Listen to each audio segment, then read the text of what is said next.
Emma, hablar de anécdotas e historias de Bahía Blanca significa comenzar a recorrer la ciudad y uno en la medida en que la va recorriendo va encontrando cosas que la sorprenden. Cuando yo estaba en el museo siempre decía que qué importante es caminar mirando también para arriba, ¿no?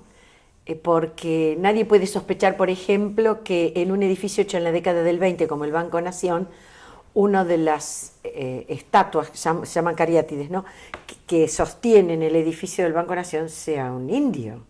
Entonces es casi impensado suponer que en ese momento se pudiera poner a la par de los personajes de la industria del comercio del progreso un indio como reconocimiento de quiénes somos o de dónde venimos.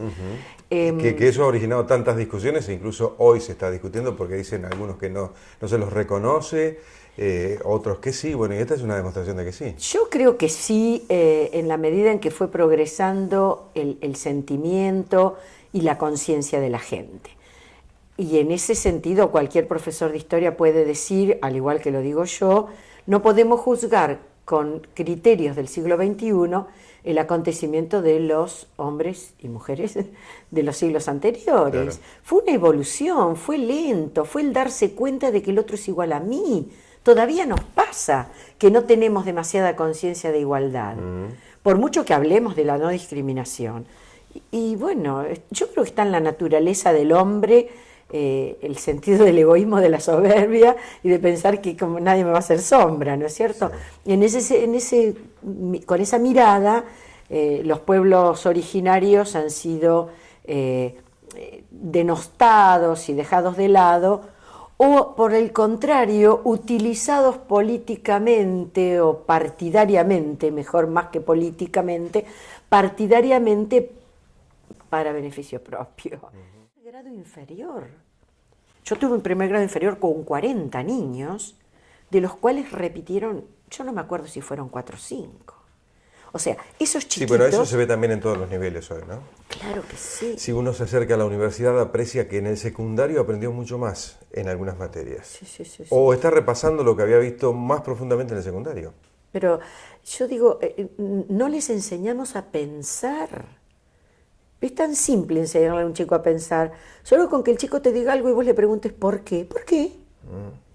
¿Y por qué el chico se pega un freno? Es ahí donde comienza el mecanismo Pero es claro. Del pensamiento. Claro, porque el chico tiene que buscar las razones que uno le pregunta. Es uno el que tiene que conducir, ¿no es cierto? Pero bueno, y también pasa con respecto a la historia de Bahía Blanca, hay un agujero morrocotudo, porque no se enseña historia de Bahía Blanca. ¿Qué es lo que saben los chicos de Bahía Blanca? Esto va para el 11 de abril. Claro. Y paremos de contar.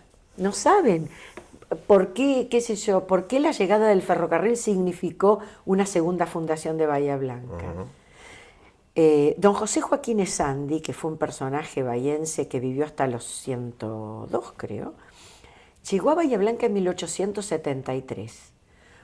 Antes de la llegada del ferrocarril. En sus memorias, él cuenta, esas memorias aparecieron en no me acuerdo cuántos capítulos, resumidas por uno de sus hijos, que fue el doctor Carmelo Esandi, que fue el papá del que fue intendente, el papá del doctor Jorge Esandi, de esa gente. El doctor Carmelo recopiló parte de la historia de su papá, no me acuerdo si fueron 15 o 17 o 18 capítulos que sacó La Nueva Provincia periódicamente, tampoco me acuerdo en qué época, pero fue hace bastante tiempo, debe haber sido en la década del 80 posiblemente. Y él relata lo que era la vida en Bahía Blanca en 1874, 75, 76. Cuenta, por ejemplo, que ellos salían a cultivar el campo muy lejos del centro, donde hoy está la cárcel, dice. Ajá, sí. Villa Floresta. Villa Floresta. Entonces él dice, por ejemplo, relata en esas cosas que cuando había peligro de avance de indios, desde la fortaleza que todavía estaba, donde ahora está Tribunales, quedó esa pequeña manzana, ¿no? Lo que llamamos la manzana fundacional, sonaba un cañón para alertar. Bueno, y cuenta algunas anécdotas hermosísimas, por ejemplo, que estaban allí con su hermano, no sé si era Bernardo el hermano, me parece que sí, y sonó el cañón y ya no tenían tiempo porque sonó tantas veces como mayor era el peligro, ¿no? Claro.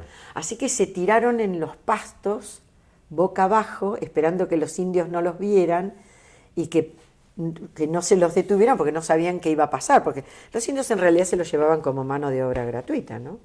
Como nosotros traíamos a los indios. Claro, los cautivos. La Inmaculada. ¿Cómo Las ves monjas del esto? Colegio de la Inmaculada es una orden religiosa muy antigua, es paralela a los jesuitas, por eso se llama Compañía de María, y el Colegio de Mendoza es de 1780. La anécdota trabajada por un historiador mendocino es que la bandera de los Andes no la bordaron 4 mujeres porque tiene demasiado trabajo como para poder haberlas hecho. Las damas Estas mendocinas mujeres, eran varias. claro, las damas mendocinas en realidad fueron al Colegio de la Compañía de María en Mendoza y ayudaron a las monjas a bordar la bandera. Entonces la bandera de los Andes en realidad se bordó en el Colegio de la Compañía de María en Mendoza.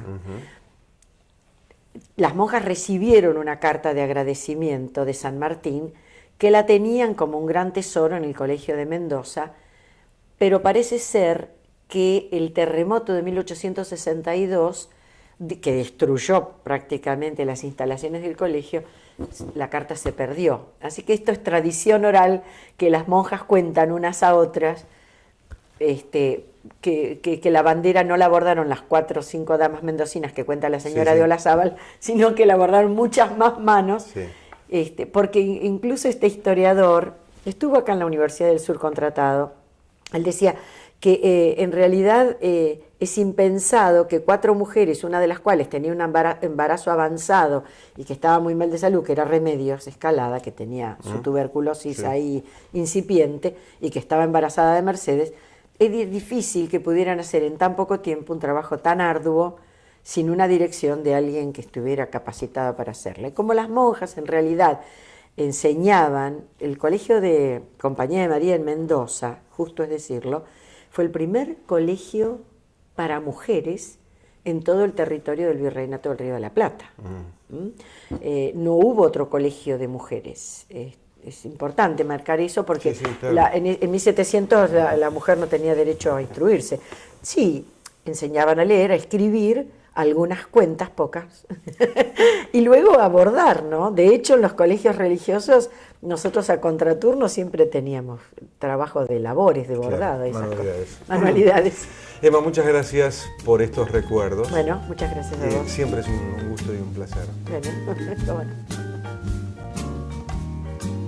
Presentaron Personas y Personajes